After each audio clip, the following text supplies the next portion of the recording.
Hello, and we're back with my Steam library. The next game I'm playing here is Betrayer.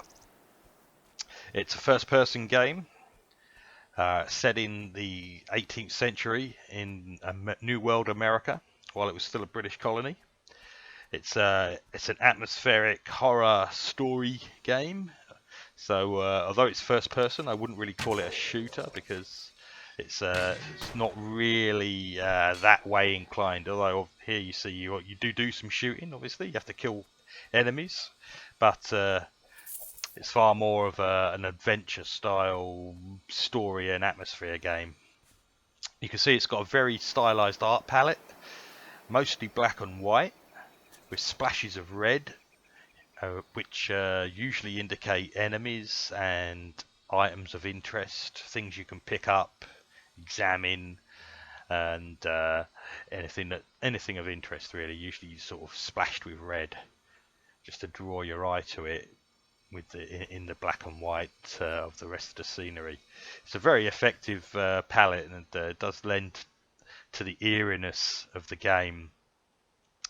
Most of your enemies seem to be like undead, skeletons, that sort of thing. And in other parts of the game, you do get to actually interact with some uh, undead, ghostly type characters. The combat is done by bows, muskets, flintlock pistols, that sort of thing, because of the setting. You also go around picking up things like clues and notes, which lend you to finding out more about the story.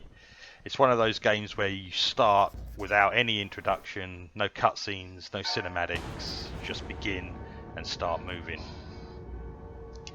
This scene here, where you're seeing the bell, ringing me ringing the bell, this is a way to change the scene of the game from night to day, or day to night, either way. Every sort of town or little town fort you find has one of these bells. It's important because there's certain things you can only do while the bell's rung at night time. Certain items you can see or things to interact with, which you can't see during the daytime, and which in a lot of situations are important, are actually barriers to your progress. You might not be able to leave an area without doing something at night.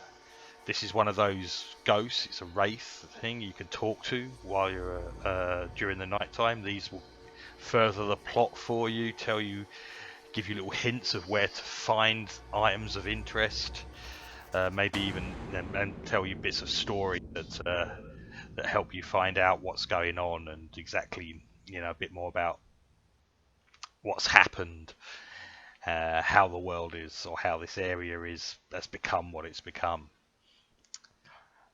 This maiden in red here is another character you can talk to. She appears during the day and appears to be alive, not an undead character. Again, she tells you things. You can interact with her, progress the story a little bit. I played about 3 hours of it so far.